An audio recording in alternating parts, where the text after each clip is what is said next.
Hello everyone, আসসালামু আলাইকুম। আপনারা সবাই কেমন আছেন? আমরা ভালো আছি আলহামদুলিল্লাহ। আরও একটি নতুন ভিডিওতে আপনাদেরকে স্বাগত জানাচ্ছি। ভিডিও স্টার্টিং দেখে অবশ্যই বুঝতে পেরেছেন যে রান্নাবান্না চলছে। জি, আজকে রাতের খাবারের জন্য রিহা, সোহা এবং অবশ্যই আমাদের সবার জন্য পোলাও আর ডিম ভুনা রান্না করছি। আর সেই ভিডিওই আপনাদের সাথে শেয়ার করতে চলে এলাম। তো কথা বলতে বলতে ভিডিওর অনেকটা চলে এসেছি। দেখতে পেলেন হাঁড়িতে তেল দিয়ে তাতে পেঁয়াজ ভালো করে ভেজে তাতে সামান্য ঘি দিয়ে দিলাম। এবার ধুয়ে কিছু সময় ভিজিয়ে রাখা পোলাও চাল দিয়ে দিলাম।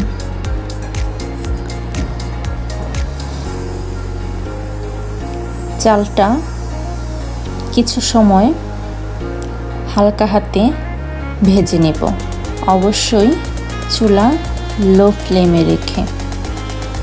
অনেকে পেঁয়াজ ভাজার পর পানির মধ্যে চাল দিয়ে দেয়, তবে আমার কাছে পার্সোনালি চালটা সামান্য ভেজে রান্না করলে ভালো লাগে।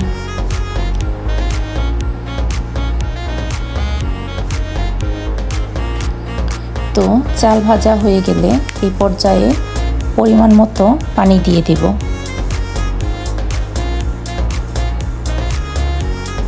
এবার নেড়েচেড়ে একটু সাইডের থেকে মিশিয়ে নেব। মাঝে আমি 1 টেবিল চামচ পরিমাণ গুঁড়া দুধ অ্যাড করেছিলাম, দুর্ভাগ্যবশত সেই ভিডিওটুকু স্কিপ হয়ে গেছে। তো স্বাদ মতো লবণ দিয়ে দিলাম। এখন ভালোভাবে ফুটে ওঠা পর্যন্ত অপেক্ষা করব।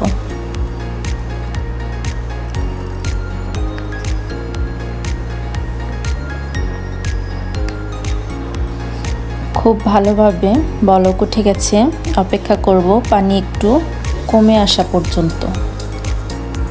মাঝে একটু নাড়াচাড়া দিয়ে দিলাম। এবার অন্য চুলায় তাওয়া গরম করে তাতে দমে দিয়ে দেব চাল ফুটা পর্যন্ত। এই পর্যায়ে পোলাওটা উল্টিয়ে পাল্টিয়ে নেব।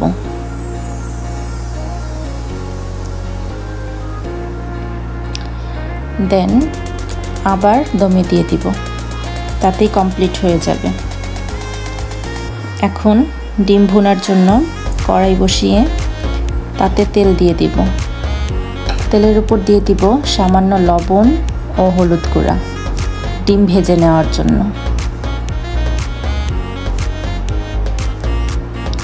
একে একে ডিমগুলি দিয়ে ভেজে তুলে নেব। সামান্য ভাজবো, বেশি ভাজলে ডিমটা শক্ত হয়ে যায়, যেটা খেতে ভালো লাগে না।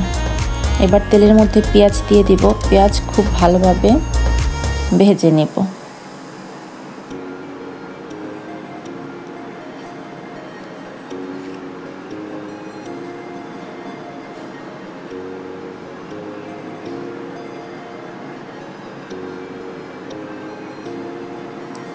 দিয়ে দিব স্বাদ মতো লবণ আর দিব আদা রসুনের পেস্ট।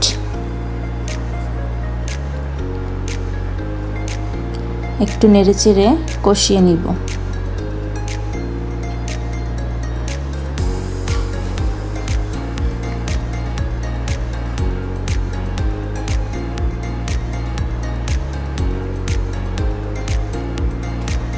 সামান্য মুখ চেড়ে দিয়ে দিব কাঁচামরিচ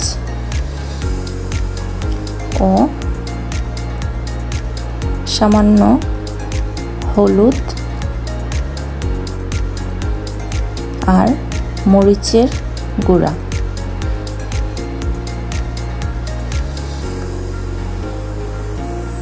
সামান্য পানি দিয়ে কষিয়ে নিব।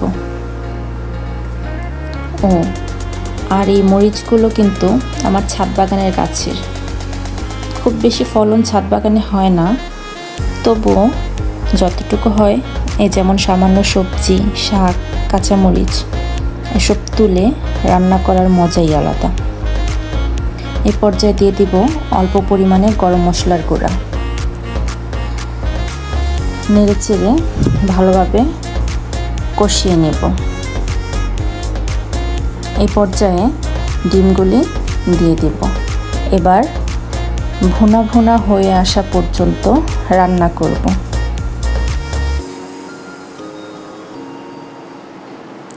এবার দিয়ে দিব ধনেপাতা কুচি। ধনেপাতা কুচি ছড়িয়ে দিয়ে নেড়েচেড়ে মিশিয়ে নামিয়ে নেব।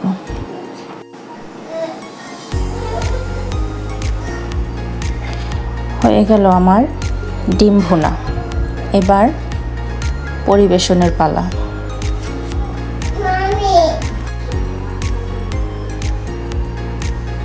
রিহা ও সোহার জন্য প্লেটে বাড়া হচ্ছে। রিহা তো ডিম ভুনা দিয়ে খাবে, তো সোহা ঝাল কিছু খেতে পারে না, সেজন্য সোহার জন্য মাছ ভাজা করা হয়েছে। ও আজকে পোলাওটা রান্না হয়েছে বিশেষ করে দই দিয়ে খাওয়ার জন্য। রিহার বাবা বগুড়া থেকে দই এনেছিল, তো সে কারণেই বিশেষ করে আজকের এই রান্নাবান্না। তো কে কোথা থেকে আমার ভিডিওটি দেখছেন কমেন্ট করে অবশ্যই জানাবেন। আপনাদের কমেন্টগুলো পড়তে আমার খুব ভালো লাগে। ধন্যবাদ এতক্ষণ কষ্ট করে আমার ভিডিওটি দেখার জন্য। আমার ইউটিউব চ্যানেলটা সাবস্ক্রাইব করে এবং পেজটা ফলো দিয়ে সাথে থাকবেন আশা করি।